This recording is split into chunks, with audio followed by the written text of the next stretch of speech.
Luke 16:14-31.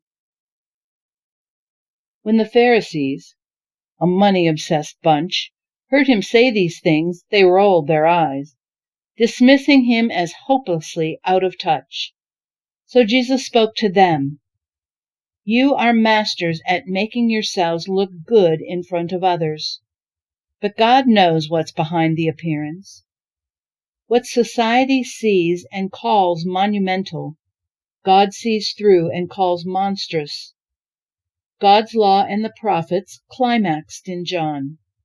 Now it's all kingdom of God, the glad news and compelling invitation to every man and woman.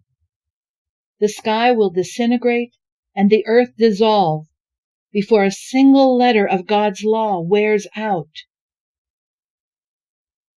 Using the legalities of divorce as a cover for lust is adultery. Using the legalities of marriage as a cover for lust is adultery. The rich man and Lazarus. There once was a rich man, expensively dressed in the latest fashions, wasting his days in conspicuous consumption. A poor man, named Lazarus, covered with sores, had been dumped on his doorstep. All he lived for was to get a meal from scraps off the rich man's table. His best friends were the dogs who came and licked his sores. Then he died, this poor man, and was taken up by the angels to the lap of Abraham. The rich man also died and was buried. In hell and in torment he looked up and saw Abraham in the distance, and Lazarus in his lap. He called out, Father Abraham, mercy! Have mercy! Send Lazarus to dip his finger in water to cool my tongue. I'm in agony in this fire.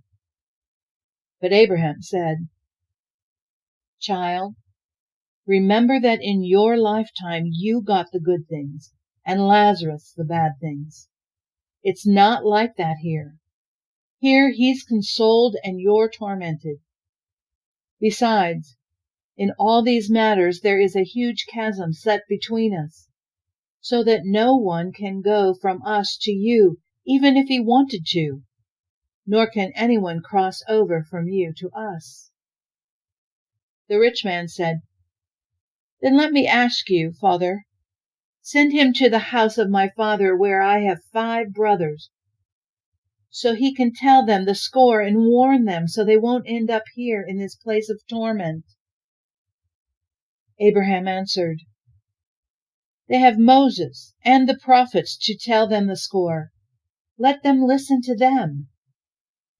I know, Father Abraham, he said, but they're not listening.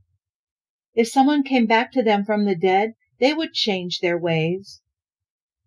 Abraham replied, If they won't listen to Moses and the prophets, they're not going to be convinced by someone who rises from the dead.